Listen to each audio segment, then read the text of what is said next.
Hello my dear friends, welcome back to Sparkle with Jyoti. It's been some time and today is the first day of the new year, so I thought why not to record a video on the first day of the new year itself. First of all, wish you a very happy new year and hope all your dreams and whatever you desire come true this year, and may you have great adventures, peace, joy, good health and happiness in your life.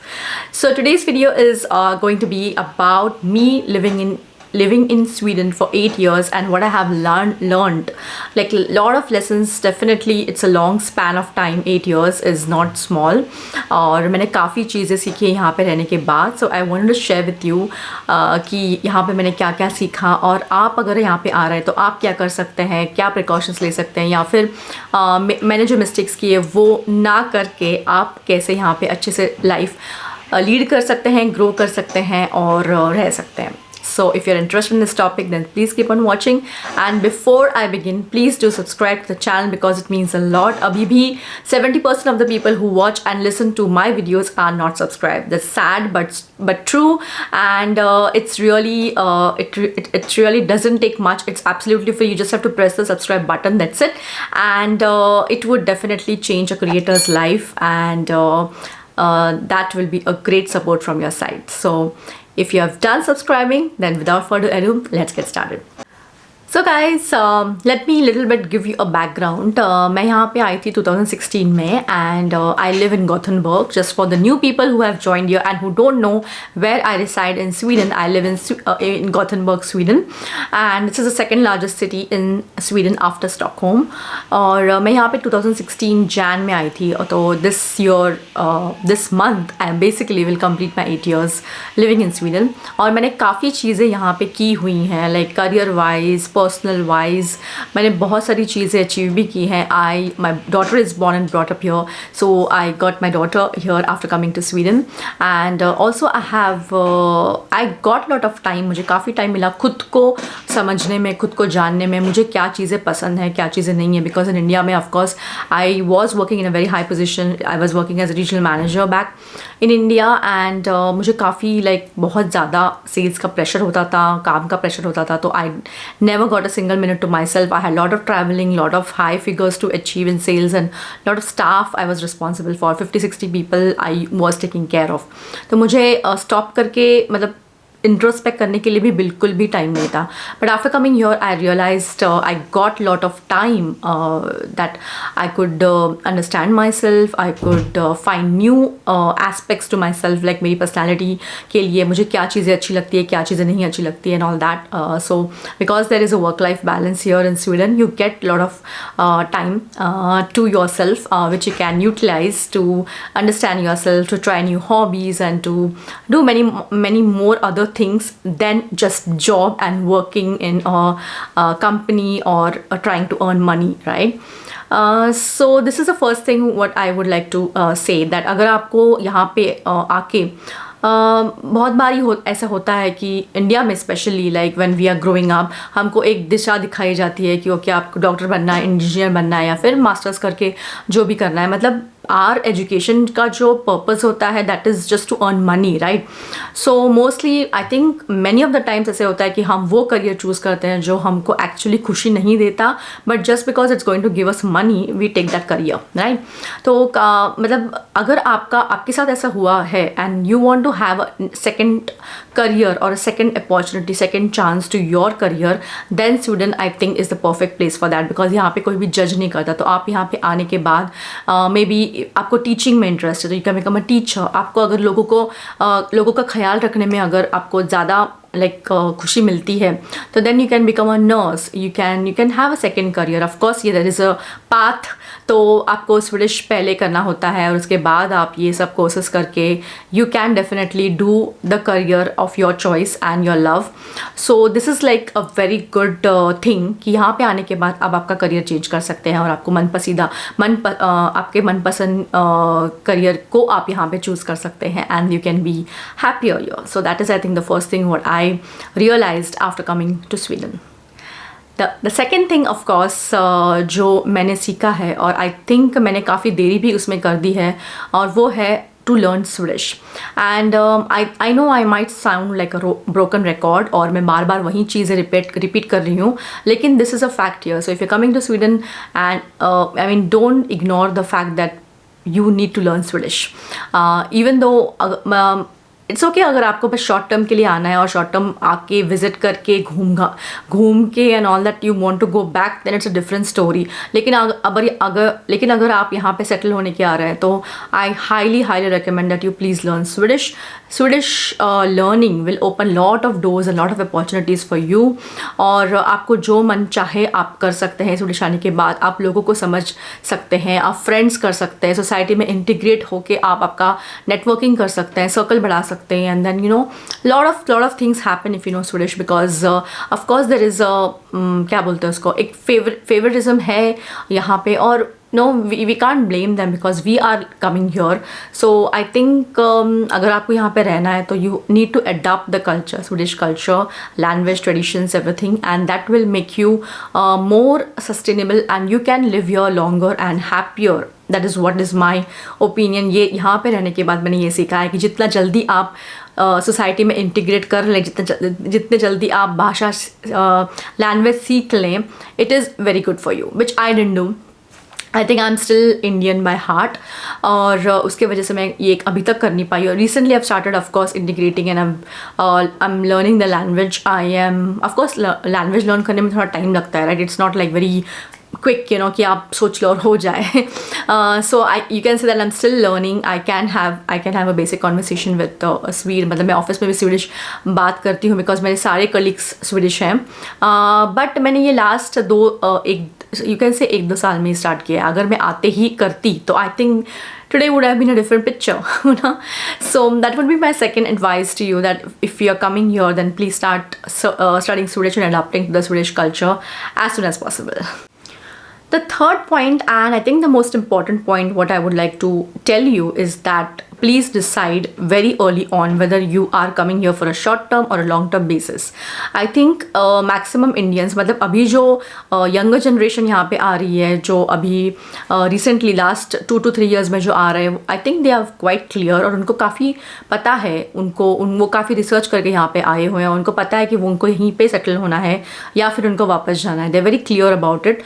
But I think हम जो आए थे like 8 साल अभी मुझे हो गए, तभी जब हम आए थे 2016-17 में, जो 30s में है, like I am in my 30s. सो ये वाला जो क्राउड आया था, I mean they were not that clear, I mean including me. I was also not clear. I had no plans. मैंने कुछ भी प्लान नहीं किया हुआ था कि मैं कितने साल रहूँगी एंड ऑल दैट. हमने बस आ गए हम लोग और सोचा था कि चलो 1-2 साल रहेंगे फिर वापस जाएंगे. So I think this is a very big mistake what we Indians do, that हम सोचते हैं कि चलो जाएंगे, देखेंगे क्या होता है, कैसे लगता है, and then we will decide. So I think this is the biggest mistake. So if it helps on multiple levels. अगर आप जल्दी से डिसाइड कर लें या फिर डिसाइड करके ही आएँ कि आपको यहीं पे रहना है, तो अकॉर्डिंगली आप स्टेप्स लेते हैं. Like for example taking the course, learning Swedish, integrating Swedish society. आपके बच्चे स्वीडिश स्कूल में जा सकते हैं, all that you have that plan and step by step route, you know. But अगर आप क्लियर ही नहीं है, आपको पता ही नहीं है कि आप यहाँ पे कितने साल रहने वाले हैं, तो I think it is affects on multiple levels. ना आप यहाँ के हो पाते हैं 100%, because you always have that in the back of your mind कि आप आज ना कल वापस जाने वाले हैं. तो काफ़ी लेडीज़ के साथ यहाँ पे जो डिपेंडेंट वीज़ा पे आते हैं, उनके साथ ये प्रॉब्लम होता है. वो लोग सोचते हैं कि अरे क्यों स्वीडिश सीखना है, anyways we have to go back to India, और स्वीडिश तो सिर्फ स्वीडन में ही काम आता है and we will not need this language later on. तो हम सीखते नहीं हैं, right. Then also for kids we always think कि अरे किड्स इंग्लिश पूरी जगह पे चलने वाली है, तो why to put them in Swedish school. Let's spend 40,000 ऐसी के fee in international school and let's put our kids there and let them study in English. Okay. So काफ़ी ये सारे एग्जाम्पल्स मैं आपको बता रही हूँ कि काफ़ी सारी चीज़ें अफेक्ट होती हैं आपके एक डिसीजन से. So it will be very good कि अगर आप यहाँ पे आ रहे हैं तो पहले से डिसाइड कर लिया. अगर यहाँ पे रहना है आपको तो wow, very good. You know, you can put all your efforts here, energy here, and you can integrate in the society, you can invest here, you can buy a house here, you can build a life here. अगर आप clear नहीं है तो आप हमेशा आपके India के बारे में सोचते रहेंगे, वहाँ पे इन्वेस्टमेंट करना है, वहाँ पे जाना है, वहाँ पे, and then you know what happens is that even आपका ग्रोथ भी हिंडर हो जाता है, बिकॉज इंडिया के लोग जो if you are looking for a job in India, they will think कि you are in Sweden or abroad, you're not going to come back, because I think 99% of the people never go back once they come abroad, any of the countries, right? That is a fact. So it's very rare that people do go back actually. अगर US है और UK और फिर any other countries है, of course I have heard and seen a lot of people going back to India because of the culture. But Sweden is a place where you have work-life balance, आपको कोई tension नहीं है, job pressure नहीं है, boss का pressure नहीं है, and overall it's a very, I think, safe place to stay, I can say that. तो यू नो काफ़ी लोग जाते नहीं हैं वापस, and then it becomes difficult for your family and other people to take their decisions about their life and their career as well. So it's better that you decide initially itself. The next point what I want to say is that about networking. आपने सुना ही होगा कि networking इतना बड़ा है Sweden में, और networking is so important. मतलब even your degree doesn't matter, but networking does matter a lot in Sweden. तो मतलब जितना जल्दी आप networking शुरू कर दे उतना अच्छा है, because यहाँ पे relationship बनाने में काफ़ी वक्त लग जाता है, and here people are reserved, so it's not that they will immediately take you into their circle and make friendship with you. So it takes a lot of time. So initially अगर आप if you take your own sweet time, if you only mingle in the Indian community, if you only attend the events of Indian community, it's not going to help you, because Indians को इतना ज़्यादा help नहीं करते यहाँ पे, and that is a fact. So you need to integrate with the local people, like Swedish people, expats, other people coming from other countries of the world who are going to be working here in different companies, and they are going to maybe give you references or give you some advice, or you can have very good friendships with them. This is my experience as well, because local Swedes काफ़ी time लगाते हैं friendship करने में और आप उनके circle में आपको इंक्लूड करने के लिए, right? So it's always good you start attending. There are lot of Facebook events happening, lot of Facebook groups are there, lot of even after work यहाँ पे होते हैं, रेस्टोरेंट्स में काफ़ी लोग होते हैं, and it's quite safe to have a cup of coffee with someone or to have a drink with someone. It's not that, you know, it's not unsafe. तो आप मतलब ऐसे नेटवर्किंग कर सकते हैं, because you never know कि आप suppose आज किसी से मिले और next week the same person is interviewing you in one of the companies, because it's a small community, it's a small place, so it's a small world. तो आप वो सेम लोगों को मिलना, it's very normal here, it's very common. तो it's very good कि आप जल्द से जल्द नेटवर्किंग कर लें. You start building relationships, and you start having more and more people in your circle, so that later on you can get benefits, as well as you never know who is going to help you in what situation. You never know, right? So this is my very important advice. Please start networking if you are in Sweden, or even if you're planning to come to Sweden. The next important thing what I want to talk about is finding or deciding on your career as early as possible.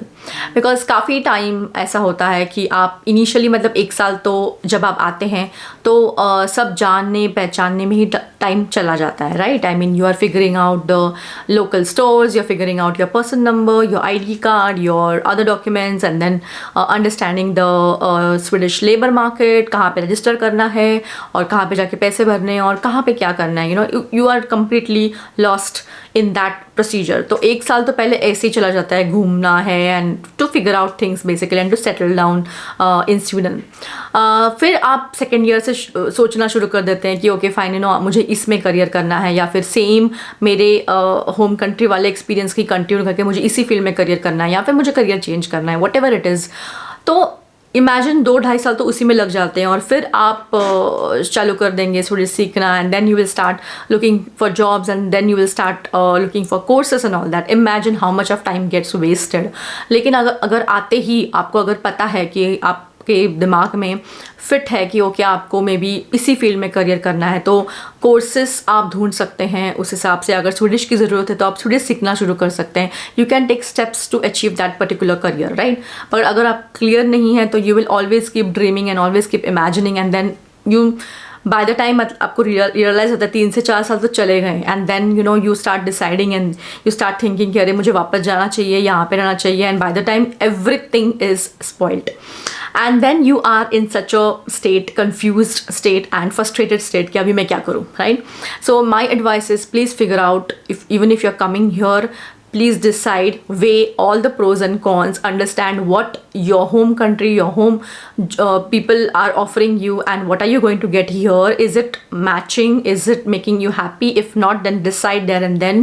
Because मुझे काफ़ी लोग message करते हैं, काफ़ी ladies specially message करते हैं कि उनके हस्बैंड्स को यहाँ पे जॉब मिल गया है, but they already have a very good job back in India, तो उनको छोड़ना चाहिए कि नहीं छोड़ना चाहिए. और काफ़ी लोग छोड़ के आ जाते हैं और फिर वो 1-1.5 साल से घर पे बैठे हैं, उनको जॉब नहीं मिल रहा है and all that, and it adds the depression and the frustration of course, because जिन्होंने पूरी लाइफ अपने काम किया है and then they have to come here and just sit at home, it's very difficult, you know. And then यहाँ पे entertainment भी इतना ज़्यादा होता नहीं है. Like for example in India there are a lot of functions, relatives, कुछ ना कुछ हमेशा चलता रहता है, and you are quite busy, तो आपको टाइम का पता नहीं चलता. बट यहाँ पे TV is not that much, you cannot watch that much of TV.